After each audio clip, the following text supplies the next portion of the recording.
I'm Craig Kenneth, a relationship coach and a psychotherapist. Every relationship is different and every breakup is different. Work with me and you'll get professional help on your situation. And if you're in no contact, focused on personal growth, my workbook series, The Knowledge, will help you make changes like you've never made before. Available now at AskCraig.net.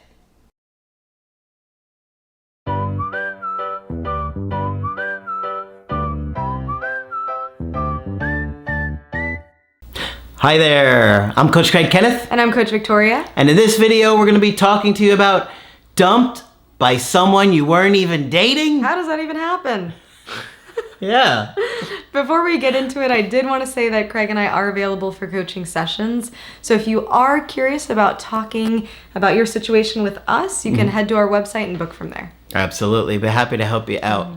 How do you get dumped from someone you're not even dating? Tell me about it. Right? Life is tough when you're getting broken up with by somebody that you weren't even in a relationship with. But surprisingly, it does happen. Like we say, every situation is different and every breakup is different. And every situationship is different. And every situationship is different. So we're going to talk about a situationship. There's all kinds of new lingo now, right? Oh, yeah. Yeah, with social media and how everything's happening on social media. There's so many changes to dating now. So what is a situationship? It's basically a relationship that usually doesn't have labels. It's usually something that's not very clearly defined, where the two of you don't really know what your arrangement is or your agreements are. Okay. It can be also known as the talking stage with someone that lasts a long time. It's somewhere in between relationship and not. Yeah. So this is more of a new word, and it's a play on word of situation and relationship. Yep. Because it's in that undefined limbo type of category. So what happens in these kind of things? Well, usually one or both parties are caught up in something else in their lives, whether that be work, whether that be school, whether that be, anything else that's really interfering with them being able to have a committed relationship. Sometimes it's even distance. And we see a lot of long distance relationships that are situationships. Well, they live in, Idaho, so it's not really like we can be together. So there always is some type of a barrier. And sometimes this also can have to do with attachment styles. There are people who are commitment phobic who really have a hard time settling down and being with one person, saying, okay, this is my partner, having some type of label to it, and clearly communicating their needs to that person. And I think another thing that could happen is that there's an interest, but it's not quite high enough that you want to become exclusive. You're kind of checking things out. You're like kicking the tires. Yeah. Right? You're looking around, you're kicking the tires. We'll take it for a test drive. I'm not too sure about this. There are some things I like, some things I don't like, and you're not really interested enough to really get into something like that. Right. And for a lot of people, it can feel like being trapped or locked in to say you're exclusive or in a relationship. Like a lease. Yes, yeah. You don't have to agree with it. This is just, part of what we're seeing happening more and more now. So sometimes you can have a connection with someone that is a situationship, something that's undefined, that's actually even more intense or stronger than relationships that you might have had that were official, that were girlfriend and boyfriend. It's true. And that can be really mind-boggling because you're thinking, well, this is not even someone who maybe has gone through the typical steps of meeting my friends, meeting my family, and I feel so strongly for them. Yeah, I just had a call with a guy today who was in a relationship for like 2 or 3 months, and he was so upset about it. He's like, I don't understand. It happens, though. Yeah. And sometimes even situationships do go through those steps of meeting friends and family, and that can be even more confusing. They've done all the typical steps that this label would expect, but they're not, falling under that label. They're not wanting that. So it can be super confusing.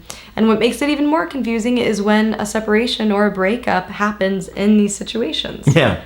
Because it's almost like a part of you can't allow yourself to grieve because you're confused about what you're even grieving. Yeah, you kind of feel foolish too. Like, what's wrong with me? Like, is something wrong with me that I'm so upset over someone that I really wasn't even official with or didn't know that well?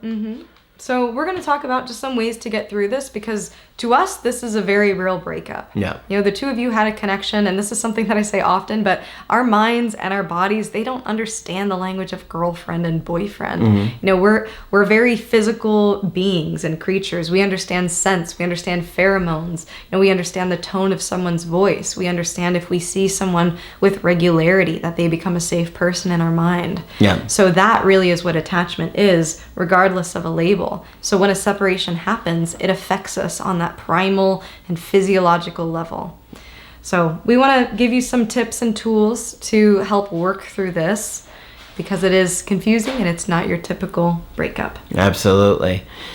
First of all, it's normal and okay to be upset by these kind of situations. Just because you don't have a label, just because you haven't been with somebody for a certain amount of time, doesn't mean that you can't allow yourself to be upset because, quote unquote, we weren't even dating, you know? And so if you feel like that, you got to give yourself some room to grieve and to be upset and forgive yourself and not to feel silly over it. I mean, I've been in short-term relationships where I was like hurt and I couldn't even believe it, you know? Like someone that I dated many, many years ago. We were together for like 4 months or something like that. And so when she ended it, it's because she wound up, it was somebody that she liked for a long time before she knew me.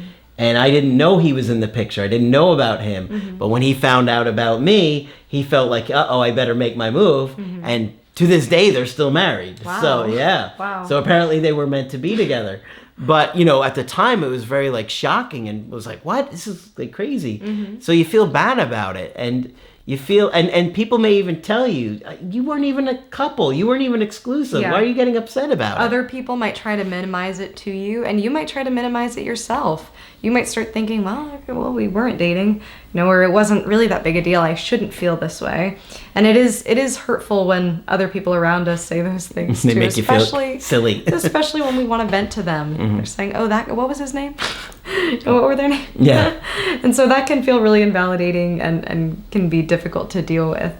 Now, one thing that's important to consider for your own personal growth is, what were the issues there? What was keeping them or yourself from committing, from talking about these things clearly? Sometimes it's a fear. Sometimes we settle ourselves because we think, man, if I really tell this person what I want, then we might scare them off. That's true. And no, it is possible. It is true, especially in the beginning of a relationship. You know, we have to be cautious. But there does get to a certain point where you're realizing, okay, now I'm actually suppressing my needs here. Now actually I'm not committing to this myself, not because I don't want to, but because I'm scared. So these are some things to work through yourself. You know, there might be a bit of avoidance there too. There might be some anxiety there too, to really look at. And also thinking about, what were the issues of the situationship itself? Why did it dissolve? Why did it end? Was it that the things that were creating a wedge between the two of you just got too wide? Maybe work got too intense. Maybe the distance was too much.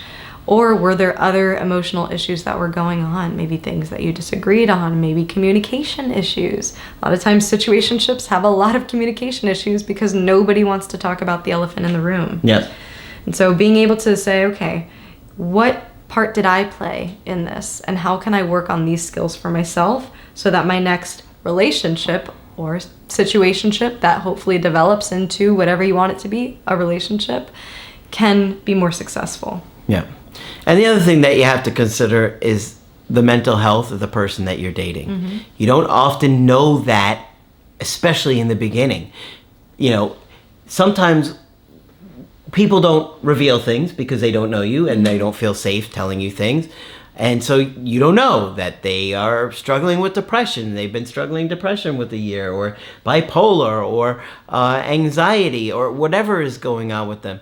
So that is going to have a big impact on their ability to handle some kind of relationship that requires, you know, being considerate and thoughtful and takes energy to take care of. So there's a lot of different reasons someone might not be ready to commit. And you have to take a look at what those things are and determine if it's a red flag, how serious it is. and how it's going to impact a situation. Because a lot of times we just get caught up in, oh, I have feelings for this person. I think they're really pretty, or I think they're really funny, or they're really smart, and I like being around them. And then you're kind of ignoring major factors. Oh, by the way, they're still married. But it's only their third wife, so... No, but these things are real. You know, there's always some type of a wedge in these situationships, or dating someone you're not really dating. Also, like the other guy, like the other situationship that I mentioned, where there was another person in the picture. That she obviously had feelings for this guy way before she ever met me, and she's been married to the guy ever since. So, you know, it's been, I don't even know how many years, 15 years at least. Wow. You know, so... Yeah. Sometimes you just don't know those things getting into something. Yeah, exactly. One thing to consider with the mental health piece is also their history. You know, sometimes it takes time away from a situationship to realize, okay, for this person, this has been a pattern in their life. You know, maybe they've never had a relationship in their life, you know, and they're more at that prime age where you would expect them to have some relational experience, or maybe they've only had situationship experiences. So consider that as well. And that's not to say that someone who's never had a relationship necessarily has mental health issues. I just want to be clear with that. But if you're noticing that they continue to string people along for months at a time and they never fully commit, you know, then there might be something deeper going on there too. So just pay attention. Yep. Gotta look close. Yes. You also have to think about what's in it for you. This is something Margaret would say all of the time. You know, relationships, we talked about in this other video that we did, should be reciprocal. You know, there's two sides there. And in a situationship, sometimes we find that it's a little bit more one-sided. There's one person who is struggling to commit more than the other is. So think about, are your needs getting met? You know, we talked earlier about sacrificing and suppressing some of those needs to make your partner happy. So consider that yourself. Are you settling for a situationship when you wanted a relationship? Yeah. There's a certain point where you have to start prioritizing your own needs and start to be a little bit more bold with your requests to get what you want. Yeah. Some people will try and string you along. I mean, let's face it, there are a lot of very selfish people in this world who will lie to you and use you and string you along to get their needs met. Okay? So you got to be careful. Yep. And you also have to think about a vision in the relationship. Not that every relationship from the start needs to have, you know, a 10-year plan or anything like that, but at least some intention. Intentionality is really important when dating. You want to make sure, are we on the same page? Do we have values that align? Is this going to be a connection that's healthy, that we can grow close, that actually has meaning and purpose? Yep. So you got to consider all of these things. And ultimately, you don't want to settle for a relationship that you're uncomfortable with, that it's not clear to you where things are going, and you know how that could affect you. Because if you're not paying attention to these things and considering these things, there are some people that will take you for granted, take advantage of you, and you'll wind up hurt. Yeah, and there's the situationships where someone will, you know, give you all these big promises. Oh, yes, we'll be committed soon. You know, so really protect your heart. Really, really think about what's in it for you, and think about the person's actuality, the reality, not just the potential in it. That can really, especially after a breakup in a situationship like that, can really have you hanging on. So, lot to consider. But you got to just take a step back and think about what you're looking for, what they're offering. If they're not sure what they're offering, then you need to really think, like, is this going to work out for me? Because you could wind up getting hurt. And, you know, obviously if it's the other side of things and you're not sure you want to be in it, be considerate of how the other person feels and have some empathy for them, and try and tell them in a way that might not be so painful, because, you know, you don't want to see anybody else hurt. Yeah, exactly. So, there's a lot of these going on. There's a lot of these going on, especially in early dating. But, you know, don't feel bad if you're hurting over a situationship. Just because there wasn't a label doesn't mean it's not going to hurt. All right, and don't lose hope in relationships, you guys. Yeah. I know it's easier said than done, but I know these situationships can be super discouraging. So, all right. Hopefully this one's been helpful to you. Of course, if you want to get our help personally, you could do that on my website, askgreg.net. I do email coaching and I do Skype.